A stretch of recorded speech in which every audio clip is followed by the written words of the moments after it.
बेटा यहाँ पे एक 3x3 मैट्रिक्स है, बनाना है जिसमें ट्रेस जो है 0 होना चाहिए, ठीक है। और कंडीशन क्या है कि हम तीन ही एलिमेंट्स यूज़ कर सकते हैं, -1, 0 और 1, ठीक है। ट्रेस 0 है तो एक केस तो है कि इस डायगोनल पे सारे एलिमेंट 0 ले लो, 0 0 0, तो उस केस में ट्रेस 0 बनेगा। अब देखो इस पोजीशन के लिए हमारे पास कितने ऑप्शन है, 3, -1, 0 या 1। मानो मैंने यहाँ पे 1 रखा। अब बेटा क्योंकि सिमेट्रिक मैट्रिक्स बनाना है इसलिए यहाँ भी 1 ही आना चाहिए, तो इसलिए इस पोजीशन के लिए एक ही वे हुआ।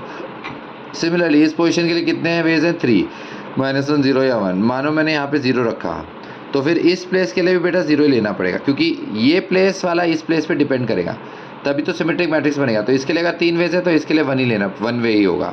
सिमिलरली इसके लिए 3 वेज है, सपोज यहाँ पे 1 रखा तो फिर इधर भी 1 ही लेना पड़ेगा।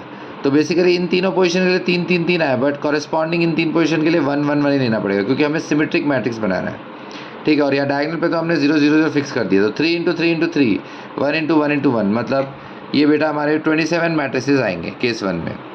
केस 2 क्या है, तब भी ट्रेस 0 हो सकता है अगर हम -1, 0 या 1 लें, क्योंकि ऐड करके 0 बनता है। अब इन 3 नंबर्स को हम डायगोनल पे अरेंज कर सकते हैं, डिस्ट्रीब्यूट कर सकते हैं, जैसे लीनियर अरेंजमेंट में होता है, तो उसके 3 फैक्टोरियल वेज हैं। और नॉन डायगोनल का वैसे ही करेंगे बेटा, यहाँ पे 3 वेज हैं। मानो यहाँ पे 1 रखा तो फिर इधर 1 ही लेना पड़ेगा, तो इसलिए इसका 1 वे ही हुआ।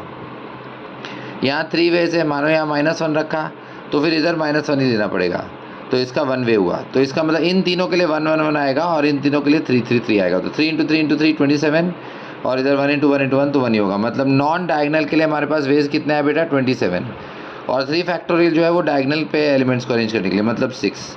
तो केस 2 में हमारे पास 27 × 6 यानी कि 162 मैट्रिसेस बनेंगे केसेस। तो टोटल वेज कितने होंगे बेटा, 162 फॉर केस 2 और 27 केस 1 में। तो ऐड करने के बाद हमारे पास टोटल वेज आते हैं 189।